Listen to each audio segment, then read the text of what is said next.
Lucie, back to you.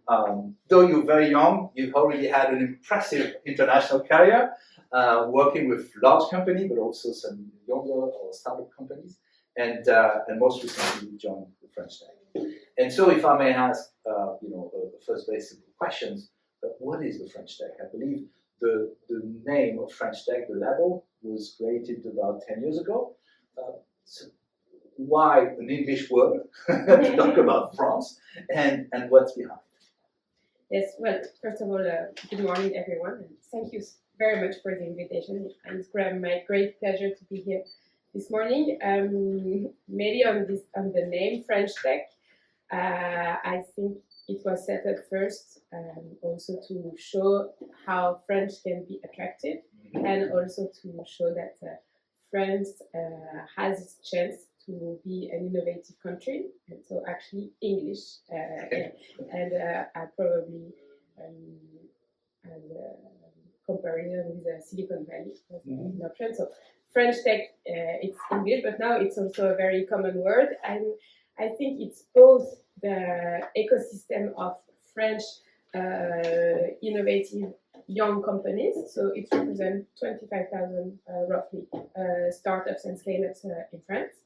It's quite a big number, but it's also French Tech, the public policy that was set up by the Ministry of Economy around a bit more than 10 years ago to really support the ecosystem and the growth of the French ecosystem.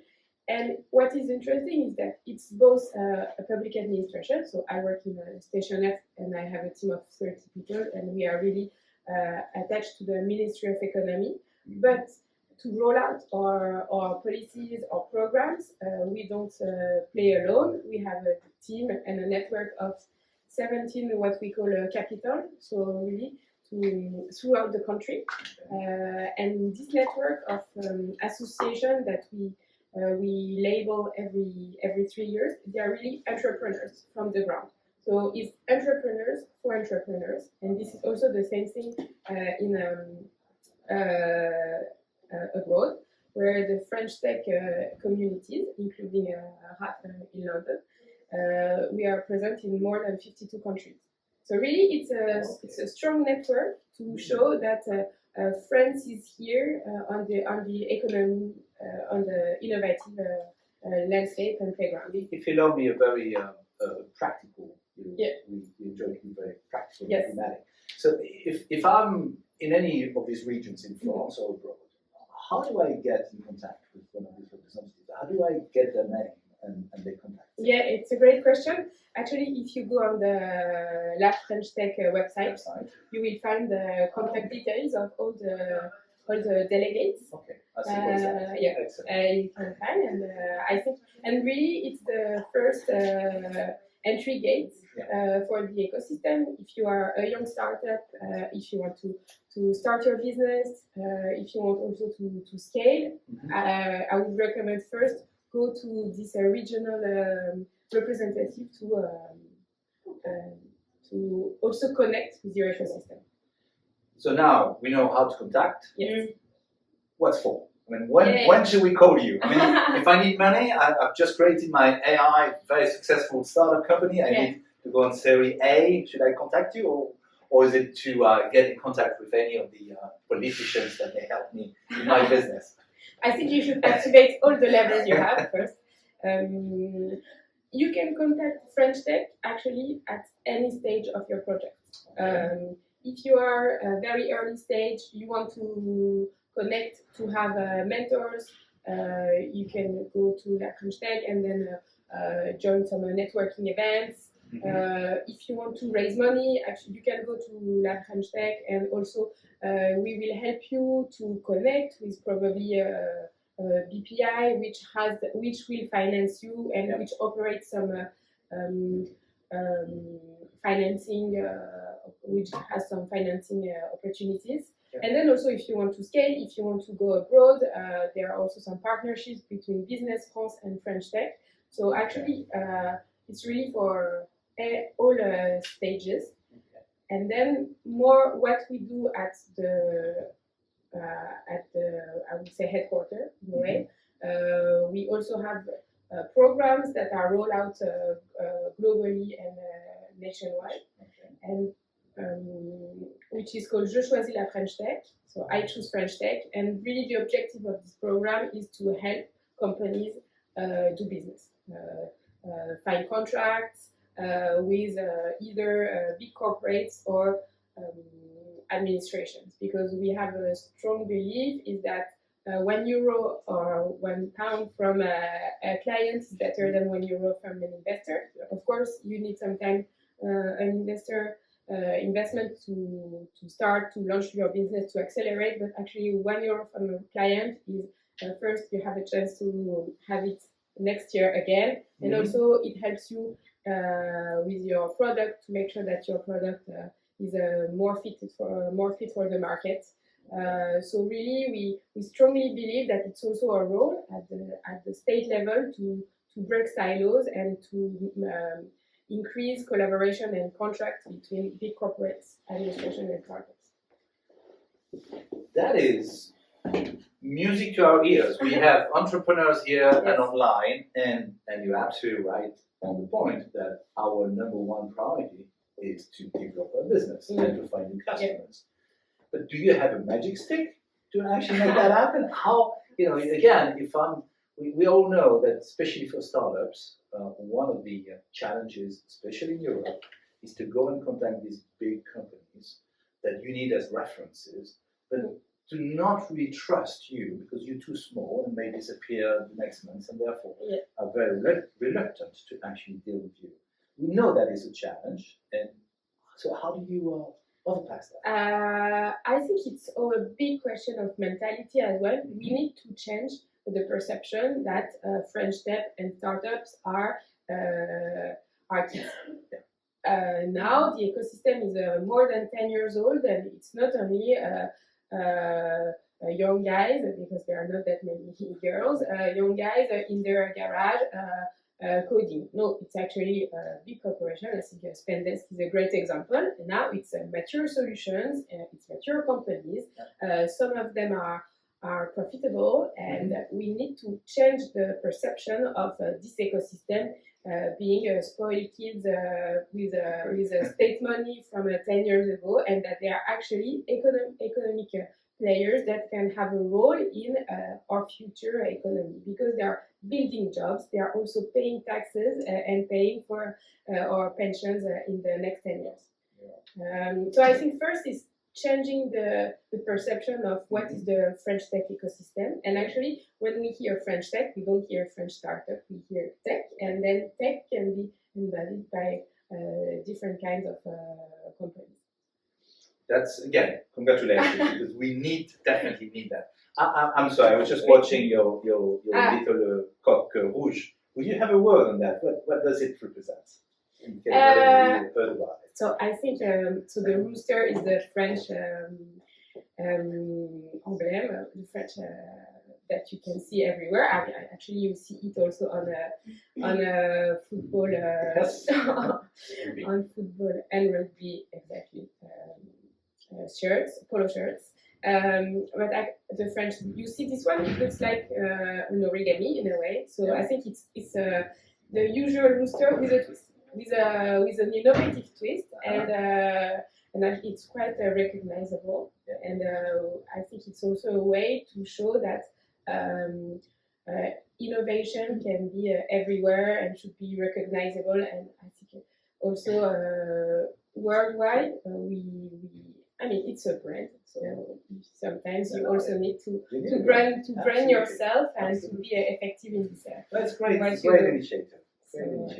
Well done. As I said, we've actually decided, out of all of the French tech, to talk a bit more specifically on AI, and obviously, as I said, because this is getting so important for any of our companies, but also because we had the AI summit a couple of months ago. And there's been a lot of announcements, a lot of coverage of the event. Now, with a few months behind, I think it'd be interesting to listen to you and hear what it is you're taking out of it, and where does that leave us, and And then obviously we've had the event in Versailles, Choose France, just 2 weeks ago. And it's also interesting to see how France is getting very attractive in terms of all of these events. But it's also important to see what's behind the scene and for the French tech, how do you read it and what's the output. So let me start with a very simple question. It was announced over 100 billions. It's easy to announce, 100 billions here, 100 billions there. What's real behind this 100 billions investment in AI? I think first, this 1 billion investment will also take a bit of time to actually be actually in the economy. So there's this data center project that has been announced. The Minister of Economy and the Minister Delegate to AI and Digital went to the Emirates a few weeks ago to also discuss this, how to implement this. So actually things are in progress. I think on the more concrete side of things, the biggest European AI campus was announced also at the occasion of Choose France with NVIDIA, with Mistral AI, and with BPI. So I think this is something also concrete that is directly coming from the AI Summit. I think these are the most concrete examples. More from an enterprise perspective, what I see two things. First, the fact that the AI Summit was an aha moment in a way in France, because we are very good to do French bashing to ourselves. Sure. And for once, we were proud. We saw that things could happen in France and in the tech ecosystem, and that we were right to believe that in Europe, France can be the AI champion. So I think this is also very important on the where we position ourselves, and to also show to the world, and including to the big corporates, that actually European solutions and French solutions are good and can be purchased. And I think the AI Summit, combined with the geopolitical situation that is not so easy, also put a strong focus on French and sovereign solutions. And so I think this will also help to fuel the business growth of our players here. And I can only agree with everything you said. I think it does create this momentum that we absolutely need. If you allow me a bit more delicate question, but because this is something that is at the heart of what we do here at the Franco-British Chamber, is to think Europe and to think Europe. And when I say thinking Europe, it's thinking Europe and including the UK. That's the size when you want to wait on the international scale. How is this being shared with the rest of Europe? If you see what I mean. So we've had this very important AI summit, but how do we make sure that this is not just France, but it actually impacts and helps the AI in Europe to really again wait at the worldwide scale? Yeah. Well, first I think the fact that Mrs. von der Leyen was there was also there at Choose France. I think is also a sign that we don't want to play alone. I think we want to play collective, and I agree with you. The right scale is European. I think we need to have European champions to offer solutions to our continent in a way. So and how is it being shared? I think it's also a initiative. So from the commissions, but also when a company purchased some solutions or administration, just to think, okay, who am I buying to? And I mean, for instance, on the cloud, there are some big questions. Where are my data stored? How safe is it? And then I think all these questions are now under limelight. So and will probably also shape the decision-making process in the coming months. Mhm. Okay, thank you. I we believe it's really important. Now, let me go back to just the last questions on the AI summit, because this is again is a hot topic these days. It's all around regulation and how much do we regulate AI, and obviously you have different views depending on which part of the world you are, and if I'm not mistaken, the AI summit came up with a very strong statement on the ethical, responsible aspect of AI development, which again is not the view that we can see on the other side of the Atlantic. Do you see this as a must, or do you see that as an element that we need to manage carefully because too much regulation may kill innovation? And you know, I know it's an easy formula, but too much regulation kills innovation. But without regulation, then you don't really create competitiveness, fair competitiveness. So, where do you think we should put the balance between regulations and innovation?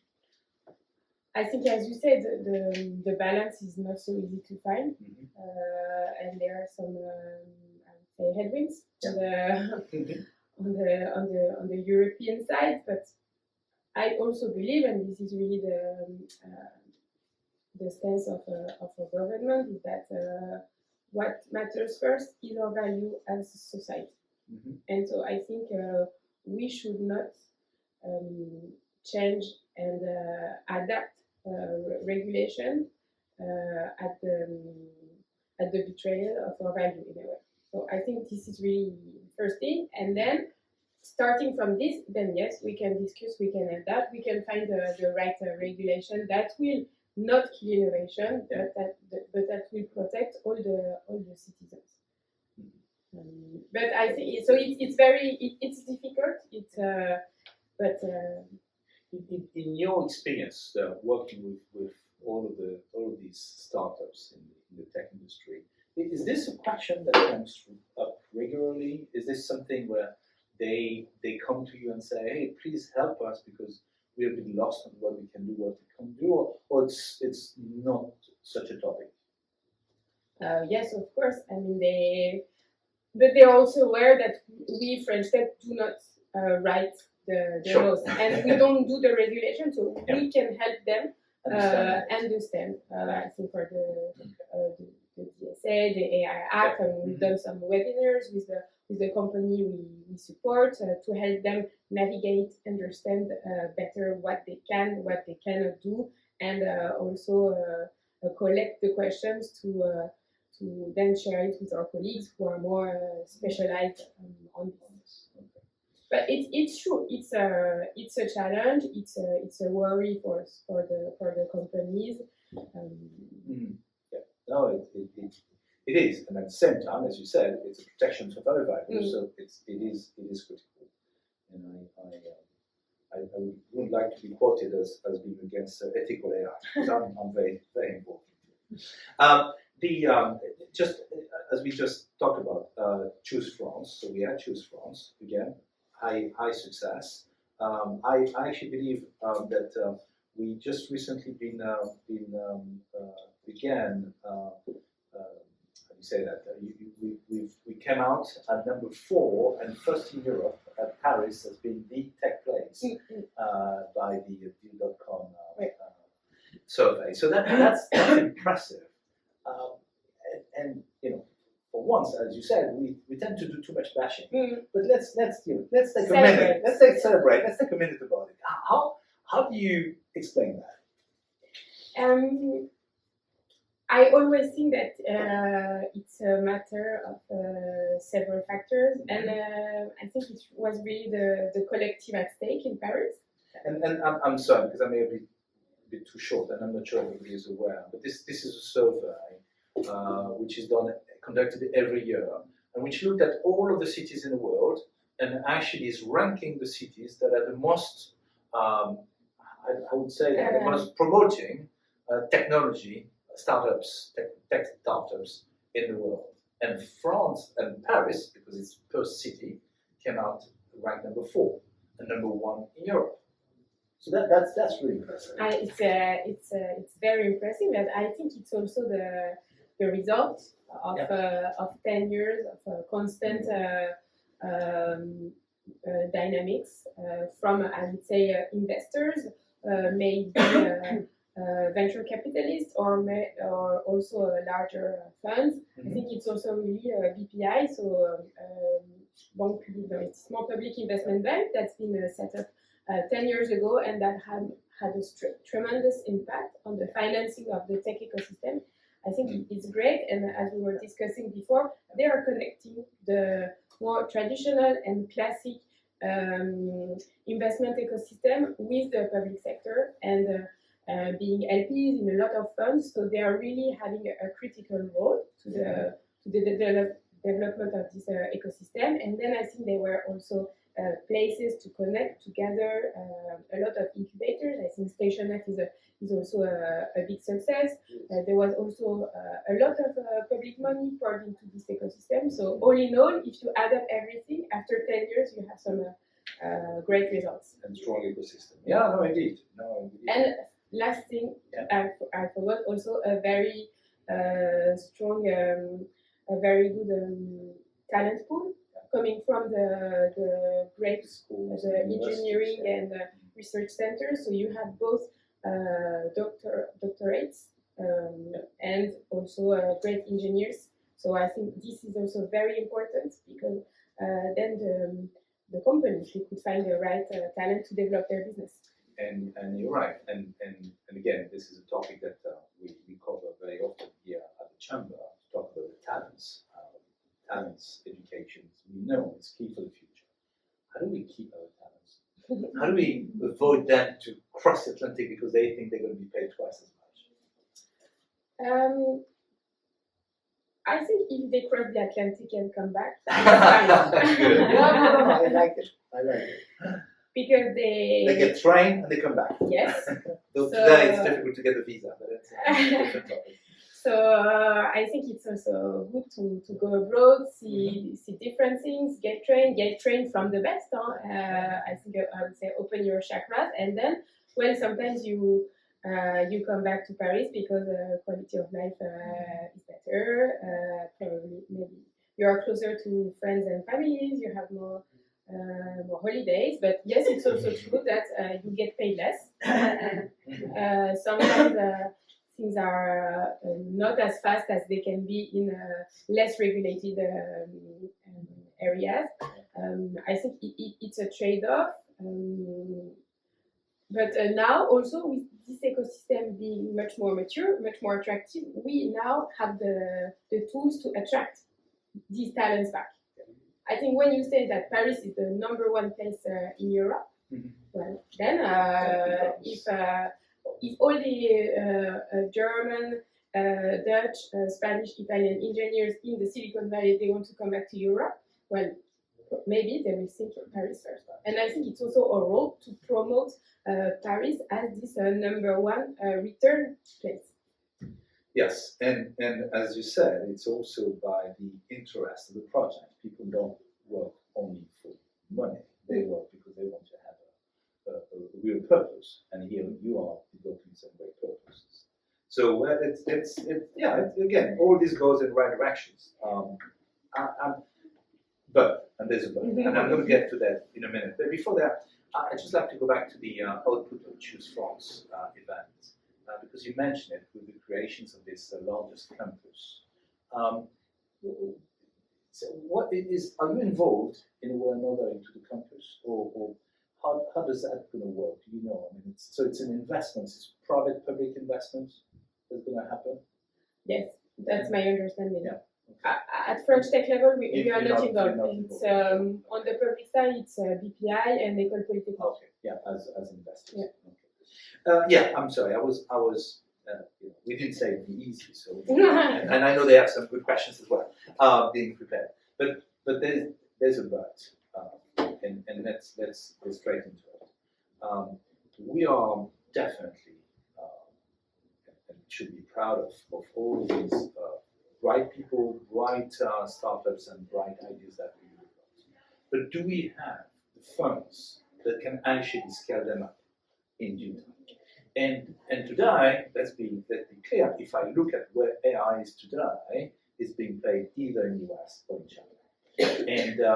And so the question is, how is Europe going to take a real role into that game? So I'd be interested to hear from you. How can you share a wind of optimism to make sure that yes, there's a future. All the cards have not been distributed yet. We're only at the start of the AI revolution. And how do you see Europe really taking a key role into it in the near future?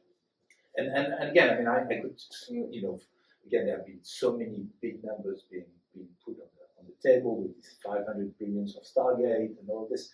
And it's not that much, how much money at the end, but it's again, what's the role of Europe in this, on this international map? Yes.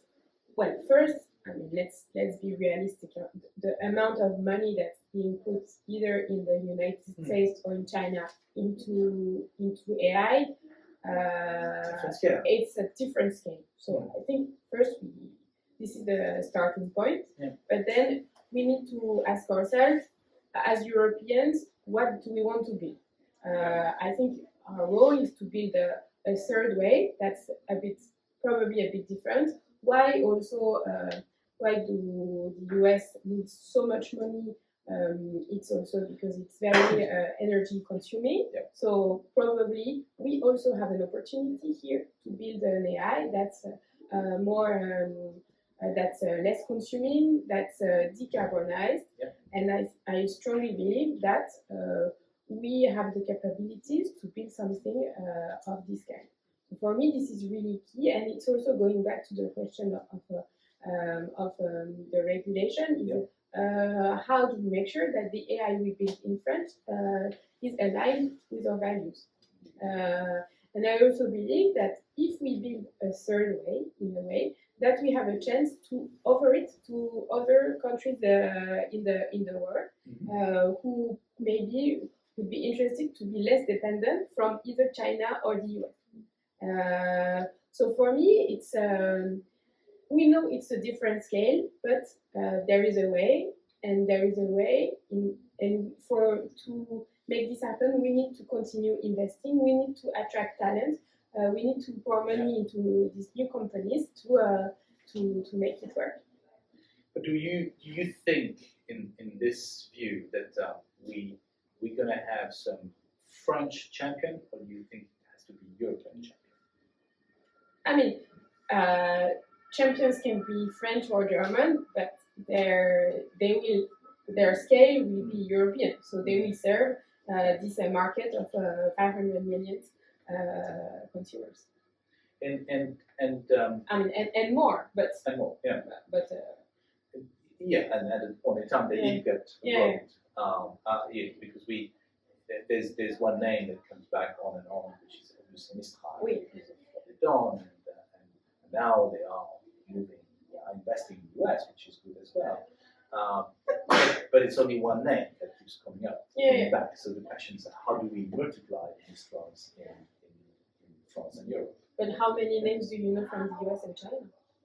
I mean, that if you just take the seven fantastics that they call them, there's already seven, and each of them represents more than the total capital of any of a trade market. So it's big. It's big. I mean, we definitely are behind. But I would like to say that you remember the old slogan, which was "On n'a pas de pétrole, mais on a des idées." Right. Maybe we don't have we don't have NVIDIA, but we have the ideas. But the question is, again, more seriously, the question is how do we make sure that the work that you've done, and again, congratulations for all of these evolutions over the past 10 years, how do we make sure that these startups that are key seeds in the AI environment, some of them may become big companies, which we need, and how do we make sure that they do not fall in the hands of Americans or Chinese? That's the key. Because, and I don't want to feel, I don't want to mean negatively, but But on one hand, we can be pleased with Choose France that we have a lot of foreign investments. At the same time, we need to be very careful that these foreign investments is not actually buying our jobs. It's a great question, and I think it's right now we don't have the answers yet to this. I think there are some partnerships that are being discussed, and I think everyone at the Ministry of Economy is very careful on this topic. But again, I think the response is at the European level, because to put some big tickets into the scale-ups or future AI or not AI champions, and the investment funds, they need to get larger pockets. And then I think it goes back to some broader question of having a European capital market, to have at least in France access to the funds funds from the pensions, and all of these questions that are still a bit taboo, I would say, needs to be open to finance innovation faster and bigger. So yeah. So hopefully people will read the Draghi report and yes, put exactly. it in that. I'm not inventing anything. Everything is in the Draghi report. Before taking some questions from the room here and online, maybe I'd like to come back to 2 points. One is AI. Again, what's your vision of AI? I mean, you're with companies, small medium companies every day, and I guess that is feeding you and inspiring you on AI. And if I may ask your view, your visions of AI, how do you see that? And do you see that as a I'm just jumping things, but it's like a threat for the employment, for instance, as some people may be rightly or wrongly afraid of. Is it something that will really accelerate the competitiveness of companies, or how do you, if you had to explain or define it, how do you see AI? What's your vision of AI? My vision is that it's key, and companies should adopt and implement AI as fast as ASAP. Exactly. And you asked the question: is it a threat to employment? I actually believe that it's the opposite. If you, I read a survey recently on attracting young graduates. Actually, 70% of the young graduates say, "I will not go into a company that doesn't have AI." So I think it's also a question of attractiveness for the companies to make sure that they get the good ones. Because what happens first, the good ones, they don't come to you, and then so they go to the competition, and the competition has AI, so it doubles down because they get the good ones and they are faster to implement it. So I think this is really, and for me, this is a very interesting point to also make companies realize that they need to move fast on this topic. On the second point is the one on competitiveness. I think first you need to train people. It's a new technology. It's normal that people are afraid of it. Actually, when you ask people, and there's also another survey that shows that 53% of the people have a negative, are afraid of AI. Wow. So 53 is more than half of the population. So how do we make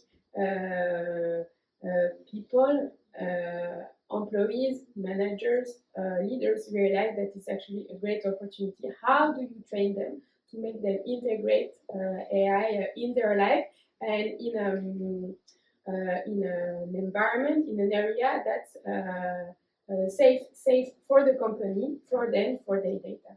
I think for me this is really key, and I believe this is also a role, not necessarily French Tech, but at the Ministry of Economy, to really make sure that AI is adopted throughout the network of companies in France, maybe SMEs and smaller companies, because also sometimes TPE, they are a very small enterprise, it's only 1 or 2%. So if you implement AI effectively with a turnkey tools, then you also increase so much your effectiveness and your ability to do things. I can share my experience as a CEO of a legal publishing company. I've launched the first legal AI product in Europe. It actually took me the personal involvement day in, day out with everybody because people were exactly as you said, afraid initially. And it takes a lot of time and communications and information. And I think that if there's one message to actually display is to make sure that people understand it starts from the top if you want to get things done and change. And I think it's the same at the government level.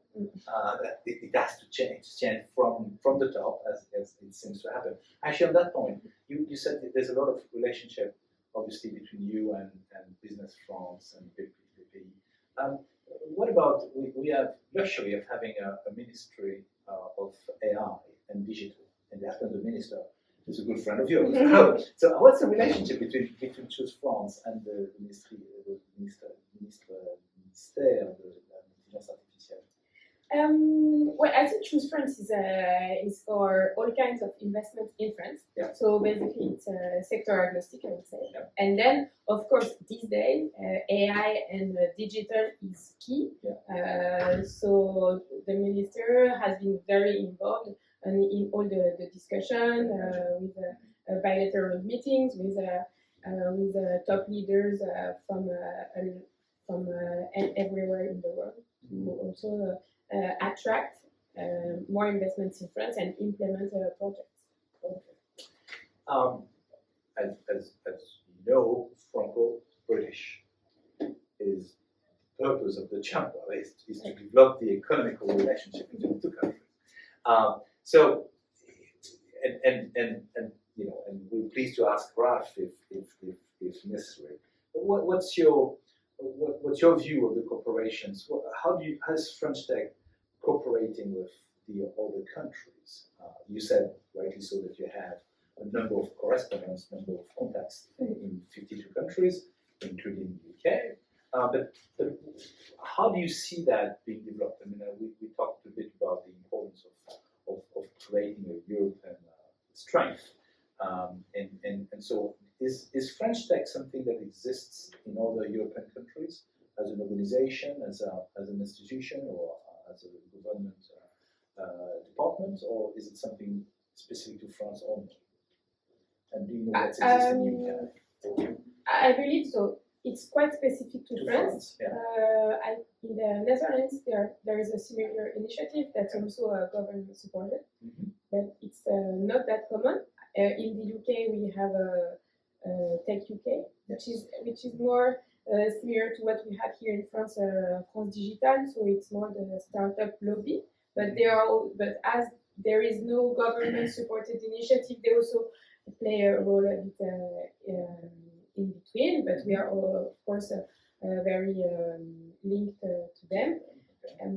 For us, the UK, I mean, for us, and mostly for the startup we support, the UK is one of the top export markets. So it's priority for them. So it's priority therefore for us. The French Tech in London is one of the most active. And thank you again, Raf, for this. And I went to London.